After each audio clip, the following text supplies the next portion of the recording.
सर्वनाम। सर्वनाम का शाब्दिक अर्थ है सर्वनाम। परिभाषा, अब जान लेते हैं सर्वनाम की क्या परिभाषा होती है।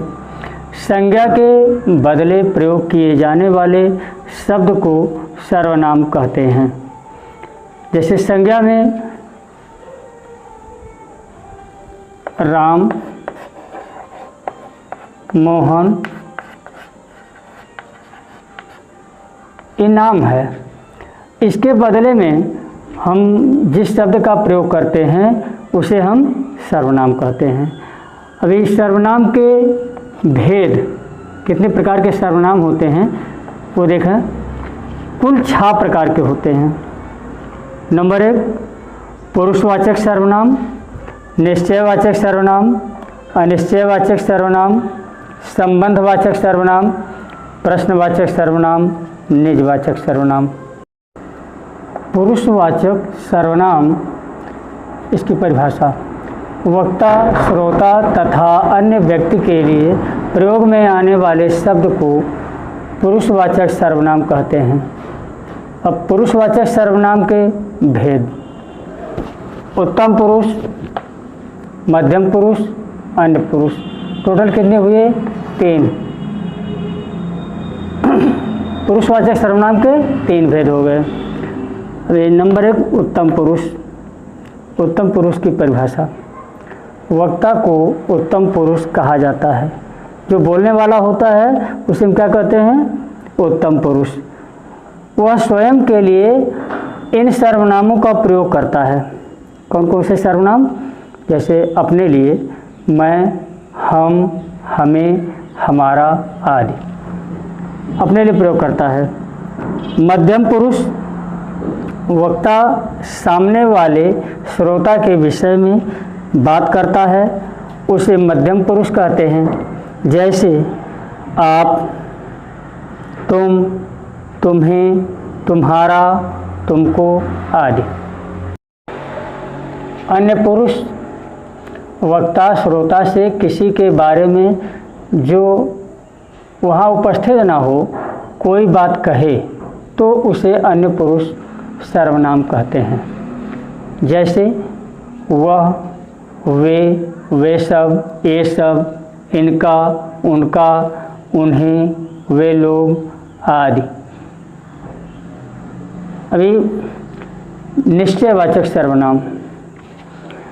सर्वनाम शब्द किसी व्यक्ति वस्तु का निश्चित ज्ञान कराएं तो उसे निश्चयवाचक सर्वनाम कहते हैं।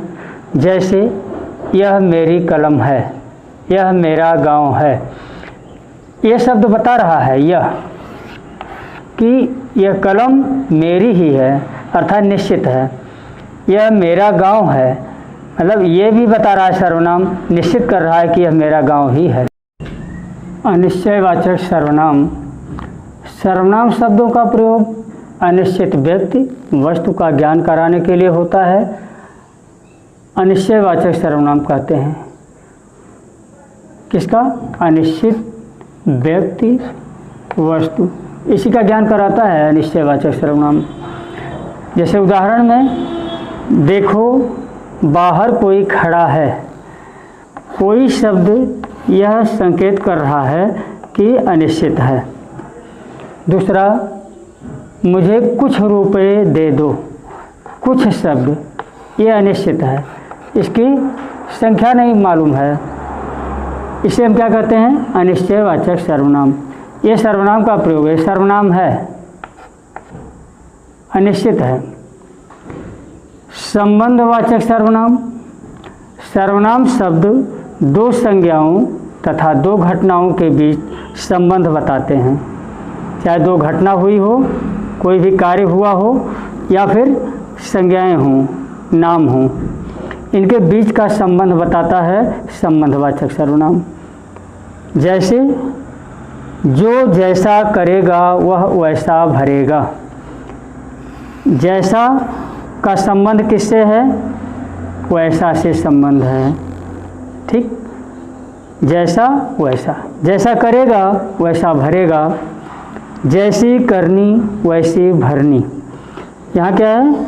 जैसी और वैसी, इसका संबंध है दोनों का। तो दो संज्ञाओं और दो घटनाओं के बीच का संबंध जो बताता है उसे संबंधवाचक सर्वनाम कहते हैं।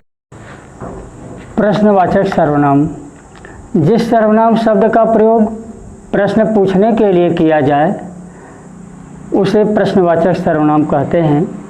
जैसे आपका क्या नाम है, कहा गया आपका क्या नाम है। क्या शब्द इंगित कर रहा है कि यह प्रश्न किया जा रहा है।